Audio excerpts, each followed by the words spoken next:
యేసు ప్రభు మానవాళి పాప పరిహారార్థమై సిలువనెక్కినటువంటి సన్నివేశం అది. తన పాపాల కోసం కాదు, మన పాపాల కోసం ఆయన సిలువనెక్కాడు.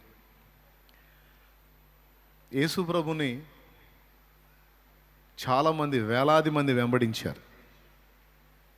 ఆయన్ని నువ్వు పరలోకం నుంచి వచ్చిన బోధకుడివి అన్నారు, నువ్వు దేవుని ప్రవక్తవి అన్నారు, కొంతమంది నువ్వు దేవుడివి అన్నారు, కొంతమంది నువ్వు యోహానువి అన్నారు, కొంతమంది నువ్వు ఇర్మియావి అన్నారు, కొంతమంది నువ్వు ఏలియావి అన్నారు. ఆయనని రకరకాల మాటలతో ఘనపరిచారు. యెరూషలేములో ఆయనకి ఘన స్వాగతం పలికారు. చాలా వేల మంది గుంపులు గుంపులుగా ఆయనను వెంబడించారు. కానీ ఆయన సిలువలో ప్రాణం పెట్టే సమయంలో ఆయనకు చాలా సమీపంగా ఉన్న శిష్యులు సైతం అడ్రస్ లేకుండా పోయారు. యేసు ప్రభు జీవితం ప్రతి ఘట్టంలోనూ మనకు మాదిరే. యేసు ప్రభు జీవితం ప్రతి ఘట్టంలోనూ మనకు మాదిరే. మనం బాగా నేర్చుకోవాల్సింది, మన గొప్ప చదువు ఏదన్నా ఉంది అంటే అది యేసే. యేసే మన విద్య, యేసే మన జ్ఞానం, యేసే మన చదువు, యేసే మన ఐశ్వర్యం, యేసే మన బుద్ధి, యేసే మన పరిశుద్ధత, యేసే మన నీతి, యేసే మన విమోచన. అన్నీ ఆయనే తానై ఉన్నాడు. బాగా వినండి. అయితే వాస్తవంగా ఆయన ప్రాణ సంకటంలో ఉన్నాడు, ప్రాణము పోయే ఘట్టంలో ఉన్నాడు. అది కూడా ఎలా చిత్రవదగా, అరికాలు మొదలు నడినీతి వరకు, శిరం మొదలుకొని సిరిపాదం వరకు రక్తం, గాయాలే. ఓ రకంగా చెప్పాలంటే ఒక నెత్తుటి ముద్ద సిలువలో వేలాడుతున్నట్టు ఉందట. ఎవరు? యేసయ్య. ఒక రక్తపు ముద్దలాగా ఆయన వేలాడుతున్నాడు. ఆయనే తుది శ్వాసలో ఉన్నాడు. మరి మనం చేసిన పాపాలకి మనమన్నా శిక్ష అనుభవించాలి. మనల్ని సృష్టించినటువంటి సృష్టికర్త అయినా అది మోయాలి, లేకపోతే న్యాయం ఒప్పదు. అందుకే న్యాయాన్ని గౌరవించి మనల్ని ప్రేమించి మన స్థానంలో సిలువనెక్కడానికి ఇష్టపడ్డాడు, శిక్ష పొందడానికి ఇష్టపడ్డాడు. అది జరుగుతుంది అక్కడ. మన ఆత్మలను రక్షించడానికి, పరలోకంలో ఉన్న తండ్రి చిత్తం నెరవేర్చడానికి ఆయన సిలువెక్కాడు. అయితే ఆయన బాధ్యత అంతటితోనే చూసుకొని ఆపేయకుండా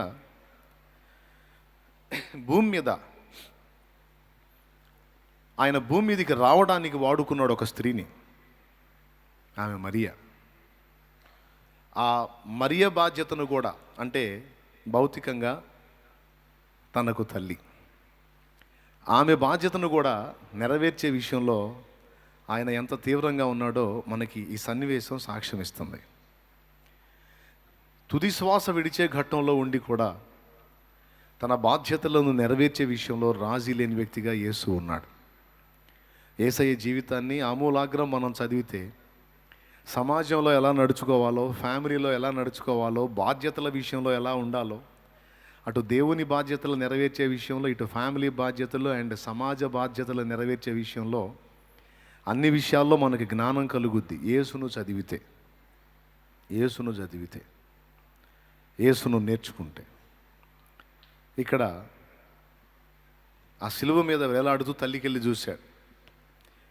దీనంగా ఆయనకి వెళ్ళి చూస్తుంది. అప్పటికి ఆయన విలువ తెలిసింది ఆ తల్లే. ఆమెకు తెలుసు ఒక్కదానికి ఫ్యామిలీలో. తండ్రిగా, నామకార్థపు తండ్రిగా ఉన్న యోసేపు వెళ్ళిపోయాడు, లేడాయన, నిద్రించాడు. మరియ ఒంటరి స్త్రీ.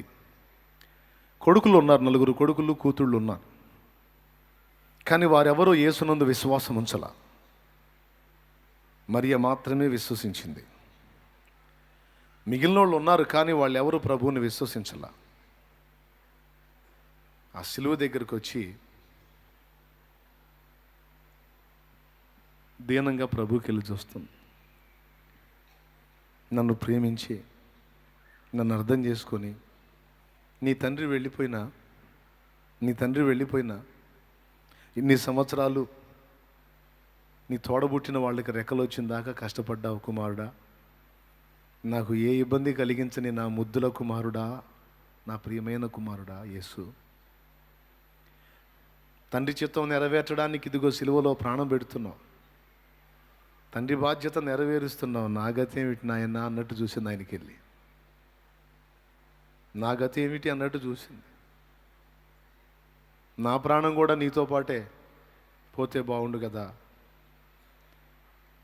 ఆమె ఆ స్థితిలో ఉండి ఆమె హృదయంలోని వేదనను చూశాడు. ఓ అమ్మా, ఇంతకాలం నీ బాధ్యతను వహించాను, ఇప్పుడు నా తండ్రి చిత్తం నెరవేర్చడానికి, లోక మానవాళిని విమోచించడానికి ఇదిగో ప్రాణత్యాగం చేస్తున్నాను. అయినా నీ బాధ్యతను నేను విస్మరించనమ్మా, ఖచ్చితంగా ఈ దశలో కూడా నీ బాధ్యతను నేను నెరవేరుస్తాను అని ఆ ప్రక్కకు చూసినప్పుడు అక్కడ యోహాను ఉన్నాడు. యోహాను గురించి యోహాను సువార్తలో యోహాను ఏం రాశాడో తెలుసా? యేసు ప్రేమించిన శిష్యుడు అని రాశాడు.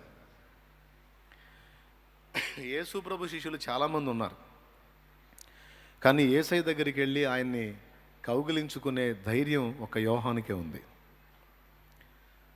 యేసయ్య యోహాను ఎన్నిసార్లు వచ్చి ఆయన్ని హత్తుకున్నా కోప్పడేవాడు కాదు. ఆయన ప్రేమగా, యోహాను యేసయ్య దగ్గరికి ప్రేమగా వస్తే ఆయన్ని ఆలింగనం చేసుకోవటానికి, హత్తుకోవటానికి వస్తే ఆప్యాయంగా చేర్చుకునేవాడు. ఎందుకో మిగిలిన వాళ్ళు కూడా అర్థమయ్యేది కాదు. మనకెవరికి ధైర్యం చాలదు బోధకుడి దగ్గరికి అంత ఈజీగా వెళ్ళటానికి. ఇతను ఎంత బాగా వెళ్తాడు, వాళ్ళల్లో వాళ్ళకి. సరే, వాళ్ళు ఏమనుకుంటే నాకెందుకు, నాకు ప్రభు అంటే ఇష్టం, నేను ఆయన్ని హత్తుకోకుండా ఉండలేను, ఆయన కోప్పడి పోరా అన్నా సరే నేను ఆయన వదిలిపెట్టను, నా ప్రభు, నా ప్రియమైన ప్రభు అని అలాగే వెళ్ళిపోతాడు. ఆయన ఎప్పుడూ అడ్డగించాల. గనుక యోహానుకు ఒకటి అర్థమైంది, యేసు నన్ను ప్రేమిస్తున్నాడు, ఆయనకి నేనంటే చాలా ఇష్టం అనేది అర్థమైంది. ఈ ప్రేమ యోహానులో బలీయమైన ప్రేమను ఒలిపించింది. అది ఎంత అంటే మిగిలిన 10 మంది పరారైపోయారు, ఒకడేమో యేసును అప్పచెప్పాడు. 11 మంది 11 దారులు అయిపోయారు. ఒక యోహాను సస్తే సత్య, బతికితే బతికా, ఆయన మాత్రం వదిలి ఉండలేను, ఆయన తన యాగాన్ని నెరవేర్చేంత వరకు నేను ఆయనతోనే ఉంటాను, ఆయన బలియాగం సంపూర్తి అయ్యేంత వరకు నేను ఆయనతోనే ఉంటానని తన బాధ్యత నెరిగిన వాడై, ఒక గురువు దగ్గర శిష్యుడిగా ఉన్నప్పుడు ఆ శిష్యుడు అనేవాడు ఎంత నమ్మకస్తుడై ఉండాలో, వాడు ఎంత స్థిరుడై ఉండాలో, ఎంత విశ్వాసపాత్రుడై ఉండాలో, ఎంత బాధ్యతగా వ్యవహరించాలో యోహాను ఒక బలీయమైన సాక్ష్యం ఇచ్చాడు అక్కడ. అన్నీ బాగున్నప్పుడు రాసుకొని పూసుకోవటం కాదు, అన్నీ బాగున్నప్పుడు ఆలింగనాలు చేసుకుంటా తిరగటం కాదు, పరిస్థితులు తారుమారైనప్పుడు నిలబడేవాడే నిజమైన స్నేహితుడు. పరిస్థితులు తారుమారైనప్పుడు ఇదిగో లోకమంతా నిన్ను వదిలిన, ఇదిగో నేను నీ పక్షాన్ని ఉన్నాను అనేవాడే నమ్మకస్తుడు, నిజమైన ఆత్మీయుడు. పరిస్థితులు బాగున్నప్పుడు అందరూ హడావుడి చేస్తారు, పరిస్థితులు విషమించినప్పుడు యోహాను ఒక్కడే ఉన్నాడు. అక్కడ మనకి ఇద్దరు తమ బాధ్యతలను నెరవేర్చడం స్పష్టంగా అర్థమైంది. ఒకటి యేసు, 2 ఆయన శిష్యుడు. తను ప్రాణాపాయంలో మరణకరమైన వేదనలో ఉండి కూడా తన బాధ్యతను గురించి ఆలోచిస్తాడు ఆ సిలువ మీద ఉన్న గురువు. ఆయనతో పాటు ఉంటే నన్ను కూడా పట్టుకొని ఎక్కడ చంపుతారో అని భయపడి పారిపోకుండా, చస్తే చచ్చాను, బతికితే బతికాను, నా ప్రభు, నా బోధకుడు, నా గురువు, నా నాయకుడు, నా ప్రియుడు, నా ప్రాణ ప్రియుడు, అంటే నా ప్రాణమునకు ఇష్టమైన వాడు, తను పూనుకున్న కార్యం సంపూర్తి అయ్యేంత వరకు నేను ఆయన్ని వదలను. ఒక శిష్యుడిగా నా బాధ్యత. చావుకైనా తెగించాలి, కానీ గురువును మాత్రం తుది వరకు విడనాడకూడదు. అది ఆ శిష్యుడి తీర్మానం. ఇక్కడ ఇద్దరి బాధ్యత మనకు స్పష్టపరచబడింది. ఈ విషయాన్ని నేను మీకెందుకు చెప్తున్నానంటే, మనకు కూడా దేవుడు కొన్ని బాధ్యతలు అప్పచెప్పాడు. భూమి మీద మనం ఎవరికి వారం సింగిల్గా విడిగా ఉన్న మనుషులమైనా మనకి కొన్ని లింకులు తగిలిచ్చాడు దేవుడు. నువ్వు ఈ సమాజంలో ఉన్న వ్యక్తివి, ఒక కుటుంబానికి చెందిన వ్యక్తివి. ఆ కుటుంబ సభ్యులు 4 ఉన్నాయి, 5 ఉన్నాయి, 10 మంది ఉన్నాయి, లేకపోతే 2 ఉన్నాయి. ఒకవేళ నీ ఇంట్లో 2 ఉన్నారనుకో, నీ ఒక్కడిదే కాదు, నీతో పాటు నీ ఇంట్లో మరొక వ్యక్తి బాధ్యత నీకుంది. లేదా నీ ఇంట్లో 10 మంది ఉన్నారు, నీ ఇంట్లో 10 మంది బాధ్యత నీకుంది. నీ ఇంట్లో 4 ఉన్నారు, నీవు ఒంటరి వ్యక్తివి, విడి మనిషివి అయినా ఒక ఫ్యామిలీలో నువ్వు లింక్ చేయబడ్డావు కనుక, ఒక కుటుంబానికి చెందిన వ్యక్తిగా నువ్వు ఉన్నావు కనుక, ఆ కుటుంబంలోని ఇతర వ్యక్తుల బాధ్యత నీ మీద ఉంది. ఒకటి. అలాగే నువ్వేం అరణ్యంలో లేవు, సమాజంలో ఉన్నావు. రెండవది, నువ్వు ఉన్న సమాజంలోని వ్యక్తుల బాధ్యత కూడా నీ మీద ఉంది. కొంతైనా సమాజానికి నీ అవసరత ఉంది. మళ్ళీ చెప్తాను, కనీసం కొంతైనా నీ సమాజానికి నీ అవసరత ఉంది. నీ అవసరత నీ ఫ్యామిలీకి ఉంది, నీ బాధ్యత. అలాగే నీ సమాజం విషయంలో కూడా నీకు బాధ్యత ఉంది, నీ సమాజానికి నీ అవసరత ఉంది. 2. ఈ ఫ్యామిలీ సమాజం 2 పక్కన పెడితే, అసలు నిన్ననేవాడిని ఉనికిలోకి తెచ్చాడు ఒకడు ఉన్నాడు పైన. ఎవరో ఆయన? సృష్టికర్త, దేవుడు, ప్రభు. అసలు నీకంటూ రూపం ఇచ్చి, మీ అమ్మ కడుపులో నిన్ను, మా అమ్మ కడుపులో నన్ను, మనల్ని వేసినోడు ఒకడు ఉన్నాడు. ఈ భూమి మీద మనం పుట్టినప్పుడు మనల్ని చాలామంది ఎత్తుకొని ముద్దాడు ఉంటారు. ఏది మనల్ని కడిగి శుభ్రం చేసిన తర్వాత. అసలు మనం తల్లి గర్భంలో పడినప్పుడే మనల్ని ముద్దాడి పంపించాడు ఒక ఆయన. మాతృగర్భంలోంచి భూమి మీదకి రాగానే ఏ మనుషునికి కనపడకుండా, రహస్యమందు ఎవరికి కనపడకుండా అదృశ్య రూపంలో ఉండి నీ నుదుటన ముద్దు పెట్టాడు యేసయ్యే. ఏ నరుడు నిన్ను ముద్దాడక ముందు ఆయన నిన్ను ముద్దాడాడు. దేవునికి స్తోత్రం కలుగును గాక. ఏ స్త్రీ, నీ తల్లి కావచ్చు, లేకపోతే నీ బంధువర్గం కావచ్చు, ఎవ్వరూ ముద్దాడినప్పుడు నిన్ను ముద్దాడిన మొదటి వ్యక్తి యేసయ్య, నీ సృష్టికర్త. ఏడుంది బైబిల్లో ముద్దాడని చెబుతున్నా? ఏడుంది? ఏమండి, ముద్దుగా నీకు ముక్కు రూపుదిద్దాడు, ముద్దుగా నీ కళ్ళు పెట్టాడు, ముద్దుగా పెదవులు ఇచ్చాడు, ముద్దుగా ఈ చెక్కిళ్ళు ఇచ్చాడు, ముద్దుగా ఈ చెవులు ఇచ్చాడు, కాళ్ళు ఇచ్చాడు, చేతులు ఇచ్చాడు. ఇన్ని చేసినోడు ముద్దాడకుండా ఉంటాడా? ఒక్కసారి ఆలోచించి మైండ్ పెట్టి. లేకుండా మెమ్మ చేసిందా, మా అమ్మ చేసిందా? ఎవరన్నా చేశారా? నీకు నాకు రూపాన్ని ఇచ్చినోడు ఎవరండి? డౌట్ లేదుగా? ఏమన్నా అనుమానమా? మరి అరే ఏదో కడుపులో ఒక పిండం ఏర్పడింది, 9 నెలలు మోసింది, కన్నది, కన్నామి కోటి ముద్దులు పెడితే అసలు మొత్తం ప్రతి భాగాన్ని ఆ చేతులే నిర్మించినాయి. ఆయన ఇంకెన్ని ముద్దులు పెట్టుకుంటాడో, ఎంత ప్రేమిస్తాడో ఒక్కసారి ఆలోచించు నువ్వు. దానికి నీకు లాజిక్ కావాలా, లేకపోతే లేఖనం కావాలా? చెప్పండి. ముద్దాడున్నాడు కాబట్టి మురిపెం తీరా నిన్ను నన్ను రూపించి ఈ భూమి మీద పంపించాడు చూడు సృష్టికర్త. ఆయనతో ఒక బాధ్యత ఉంది మనకి. ఈ ముగ్గురు బాధ్యతలే కాదు. మొదటిది ఫ్యామిలీ అన్నాను, తర్వాత సమాజం అన్నాను, మూడవది దేవుడు అన్నాను, ఇంకొకటి ఉంది 4వది. అదేమిటంటే ప్రభు నిన్ను చేర్చాడే సంఘం, దాని బాధ్యత. కుటుంబ బాధ్యత, సంఘ బాధ్యత, సమాజ బాధ్యత, అలాగే అన్నిటికంటే పైన నంబర్ 1లో మనల్ని నిర్మించి భూమి మీదకి పంపించిన సృష్టికర్తకు మనం నెరవేర్చాల్సిన బాధ్యత. భూమి మీద మనం ఖాళీగా లేవండి, అనవసరంగా సృష్టించబడలేదండి. కొన్ని పనులు మనం నెరవేర్చాలి. కొన్ని బాధ్యతలను మనం నెరవేర్చాలి. ఆ ఉద్దేశంతోనే మనల్ని పుట్టించాడండి. ఆ ఉద్దేశంతోనే మనకు బంధాలు అనుబంధాలు అన్నీ ఏర్పరిచాడండి. నాకే బాధ్యత లేదు, నేను దేన్ని పట్టించుకోను అన్నట్టు మనం ఉండకూడదు. మరి అట్లయితే నువ్వు ఆ మధ్యతో పాట పాడినట్టున్నావు. బంధు బాంధవ్యాల బాధ వలదు, బరువు బాధ్యతలన్న భయము వలదు,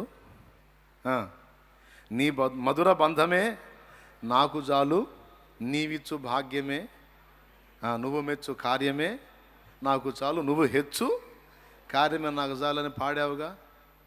మరి బరువు బాధ్యతలన్న భయం లేదన్నప్పుడు మళ్ళీ బాధ్యతల గురించి చెబుతావేమన్నాయా అని ఒక డౌటు. నేను అంటున్నది ఏంటంటే బాధ్యతలు వదిలేశాను అని అంటల్లా, బాధ్యతల విషయంలో భయం ఉంది. అమ్మాయికి 25 ఏళ్ళు వచ్చినాయి, ఇంకా పెళ్లి కాలేదు. మరి కన్నప్పుడు తల్లిదండ్రిగా పిల్లకి పెళ్లి చేయాల్సిన బాధ్యత ఉంది కదా. ఆ బాధ్యత ఏం చేసిద్ది అంటే మనశ్శాంతి లేకుండా చేసిద్ది, భయాన్ని కల్పిస్తుంది.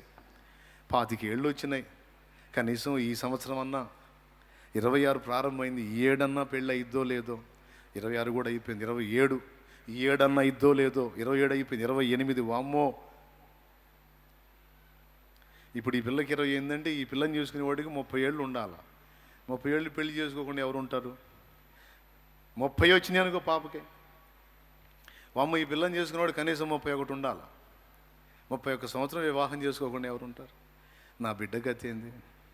చాలామంది పిల్లల్ని కన్న తల్లిదండ్రులకి, ఆడపిల్లల్ని కన్న తల్లిదండ్రులకి మహా టెన్షన్, భయం. ఇక తిండి పట్టదు, నిద్ర పట్టదు. ఆ పిల్లని చూస్తూ ఉంటే ఇబ్బందిగా బాధపడుతూ ఉంటారు. పిల్ల బాధ్యత తీర్చలేదే. పిల్లరా, నేను వాడింది అది. బాధ్యతలు ఉన్నాయి, కానీ ఆ బాధ్యతలను తీర్చే విషయంలో నాకు భయం వద్దు. ఎందుకంటే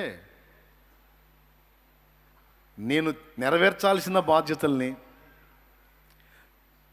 నాకు కృపనిచ్చి, శక్తినిచ్చి, నా చేత సమర్థవంతంగా నెరవేర్ప చేసేటువంటి నువ్వు నాకున్నావు చాలు అని పాడుకున్నా. నువ్వు నాకున్నావు తోడుగా, నువ్వు నాకుంటే చాలు, నీతో నేను అనుబంధం కలిగి ఉంటే చాలు, నాకు ఇక ఏ బాధ్యతలు లేవు, ఏ బంధాలు లేవు అనలా. అన్నిటికీ సరైన అర్థం అప్పుడే ఏర్పడుతుంది అని పాడుకున్నా. అన్నిటినీ సమర్థవంతంగా నెరవేర్చడం అనేది అప్పుడే జరుగుతుంది. ఎప్పుడు? నీతో అనుబంధం కలిగి ఉన్నప్పుడు, నీ బాధ్యతల్లో నేను పాలివాడినైనప్పుడు, ఇక మిగిలిన బాధ్యతల సంగతి నువ్వే చూసుకుంటాం.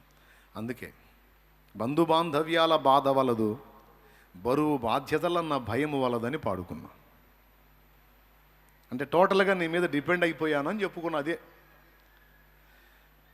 అంతేగాని బాధ్యతలు వదిలేసి బలాదూరుగా తిరగండి అని కాదు. ఎంతమందికి అర్థమైంది? ఏమర్థమైంది? బాధ్యతలు వదిలేసి తిరగమనే. సత్క్రైస్తవుడైన వాడు ఖచ్చితంగా తన బాధ్యతలు నెరవేర్చాలి. ఒక కుటుంబాన్ని నువ్వు కలిగి ఉన్నప్పుడు ఆ కుటుంబాన్ని పోషించాలి, సంరక్షించాలి. పురుషుడా, భార్యా బిడ్డల్ని సంరక్షించాలి. నీ మీద ఆనుకున్న ముసలివాండ్రైన తల్లిదండ్రులకు పట్టెడు అన్నం పెట్టాలి. ఇది బాధ్యత. ఒకవేళ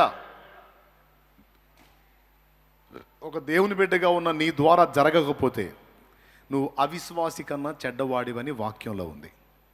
చూస్తావా? తిమోతికి రాసినటువంటి మొదటి పత్రిక 5వ అధ్యాయం 8వ వచనం ఒక్కసారి చూసి అండర్లైన్ చేసుకో. చూడు, ఎవడైనను ఒక భార్యగా, ఒక భర్తగా, ఒక కొడుకుగా, కూతురుగా, తల్లిగా, తండ్రిగా దేవుడు నీకు ఇచ్చిన బాధ్యతలు నువ్వు సంరక్షించాల్సిన వ్యక్తుల విషయంలో నువ్వు సీరియస్గా ఉండకపోతే, బాధ్యతగా వ్యవహరించకపోతే నువ్వేమై ఉన్నావు చూడు అక్కడ. ఎవడైనను స్వకీయులను విశేషముగా తన ఇంటి వారిని సంరక్షింపకపోయిన ఎడల వాడు విశ్వాస త్యాగము చేసిన వాడై అవిశ్వాసి కన్నా చెడ్డవాడై ఉండును. చూసారా? మళ్ళీ ఒకసారి చదువుతాడు చూడండి. ఎవడైనను స్వకీయులను విశేషముగా తన ఇంటి వారిని సంరక్షింపకపోయిన ఎడల వాడు విశ్వాస త్యాగము చేసిన వాడై అవిశ్వాసి కన్నా చెడ్డవాడై ఉండును. దేవుని వాక్యం ఎరగని లోకుల సంగతి పక్కన పెడితే దేవుని వాక్యం ఎరిగిన మన విషయంలో ఒక తీవ్రమైన హెచ్చరిక అది. బాధ్యతలు వదిలేసి బలాదూరుగా తిరగడానికి దేవుని వాక్యం ఒప్పుకోదు. ఒక భార్యగా నీ భర్త విషయంలో నువ్వు కలిగి ఉండాల్సిన బాధ్యతలు నువ్వు నెరవేర్చాలి, లేకపోతే లెక్క చెప్పాలి. ఒక భర్తగా నీ భార్య విషయంలో నెరవేర్చాల్సిన బాధ్యతలు నెరవేర్చాలి, లేకపోతే లెక్క చెప్పాలి. ఒక కొడుకుగా కూతురిగా నిన్ను కన్నవారి విషయంలో నీ బాధ్యతను నువ్వు నెరవేర్చాలి, లేకపోతే లెక్క చెప్పాలి. అడుగుతాడు, పాయింట్అవుట్ చేస్తాడు. మరి రేపు న్యాయపీఠం దగ్గర అడిగేది అయ్యే, బాగా తిన్నావా, నిద్ర పట్టిందా, బాగా జీర్ణమైందా, ఇక అది అడిగేది అక్కడ. అది అడిగేది అక్కడ. అడిగేది ఏంటంటే, నేను నీకు చాలా విషయాలు అప్పచెప్పాను, ఎంతవరకు సమర్థవంతంగా నెరవేర్చావు అని అడుగుతాడు. ఒకవేళ నువ్వు మిస్ అయిన బాధ్యతలు ఏమైనా ఉంటే ఎందుకని అవి నెరవేర్చలేదు అని అడుగుతాడు. దానికి సరైన కారణం నువ్వు చెప్పాలి. చెప్పకపోతే గద్దింపును ఎదుర్కొంటాం. మనుషుల ముందంటే మనం ఏదో హడావుడి గోల్ చేస్తే వాళ్ళే మౌనంగా ఉంటారు. కొంతమంది ఏం చేస్తారంటే వాళ్ళ దగ్గర తప్పు ఉందనుకో, మనం వాళ్ళని నిలదీసామనుకో, వాళ్ళకి ఆన్సర్ దొరకలేదనుకో, నెక్స్ట్ పాయింట్ ఏంటో తెలుసా, అగుడు చేస్తారు. అర్థమైందో? ఏం చేస్తారు? అగుడు అంటే గొడవ, పెద్దగా మాట్లాడతారు, హడావుడి చేస్తారు. అంటే ఆ నోరుకు జడిసి మనం మౌనం అయిపోతాం. అర్థమైందా? కానీ అక్కడ అగుడు చేయడానికి లేదు, పళ్ళు రాలు కొడతాడు అన్నమాట. స్తోత్రం చెప్పండి. ఏం చేస్తాడు? ఇంకా అంతే, మళ్ళీ మాట ఉండదు. అదంట సంగతి.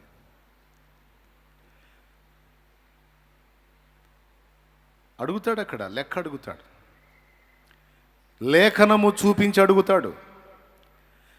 నా గ్రంథములో, నా లేఖనములో నేనేం చెప్పాను? స్వకీయులను విశేషముగా తన సొంత ఇంటి వారిని సంరక్షింపకపోతే వాడు విశ్వాస త్యాగం చేసిన వాడై అవిశ్వాసి కన్నా చెడ్డవాడవుతాడని నేను చెప్పాను కదా, ఎందుకు ఆ మాటను నువ్వు తీవ్రంగా తీసుకోలేదని అడుగుతాడు. మనం ఆన్సర్ చేసుకోవాలి రేపు అక్కడ. అందుకే దేవుడిచ్చినటువంటి బాధ్యతలను మనం ఖచ్చితంగా నెరవేర్చాలి.